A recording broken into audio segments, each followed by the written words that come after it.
Hey everybody, it's Sarah with Living Well Dallas. I'm one of the life coaches here, and I wanted to share 3 simple tips with you for getting through the holidays and hopefully having a happy holiday. The first one I'd like you guys to try is to take a look at your schedule. Sometimes the holidays can overwhelm us with all the invitations, either verbal or written. And so get your calendar out, sit down with your family or yourself and just make a priority list of what you would like to attend, what you would like to be able to do, and what would really work for your family. If you have small kids, going to a friend's house at 4 o'clock during nap time might not be optimal for your family. So just take a look at your schedule. Figure out what works for you guys and prioritize. The second thing is to set boundaries, to kind of piggyback off of what Jessica said.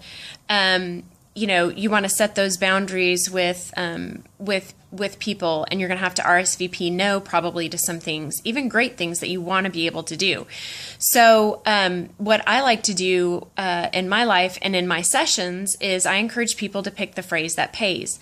And what that is just one sentence that clearly demonstrates what you want to be able to set. A lot of times when we set boundaries with people that we have not set boundaries with before, it becomes very difficult for them to hear what we are trying to say. And sometimes our emotion gets caught up in it too, and our message becomes muddled, or we end up giving in to something that we were, a boundary that we were trying to set. So, that takes some forethought before you call that person or say no to that person.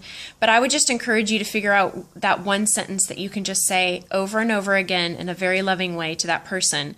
For instance, let's say Aunt Edith has invited you to Thanksgiving and you already have 3 other commitments.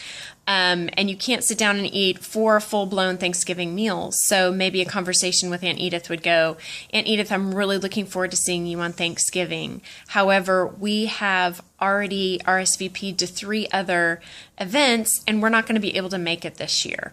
Or you could just simply say, Aunt Edith, I'm so sorry we're not going to be able to make it this year.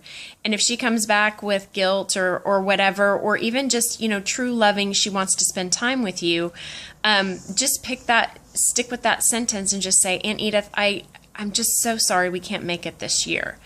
And it will be uncomfortable, it will be hard, but in the end, you've got to make those choices that will help you and your family have a happy and healthy holiday. So pick that phrase that pays, that one sentence, say it with love, and know what you're going to say before you call that person. The third thing I want to talk about is for those of us who have lost someone either on the holidays, around the holidays.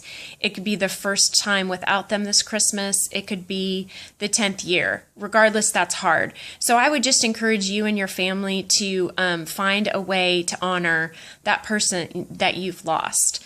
And for us, for my grandmother this year, I'm going to have canned cranberry sauce out. I don't eat it. I never have eaten it, but she always loved it at Thanksgiving. And so that's how I'm going to honor her. And sometimes it can be a special ornament that you hang on the tree, just something that you do to acknowledge the loss and the love that you had for that person. So I hope those 3 things will help you this year to have a happy and hopeful holiday.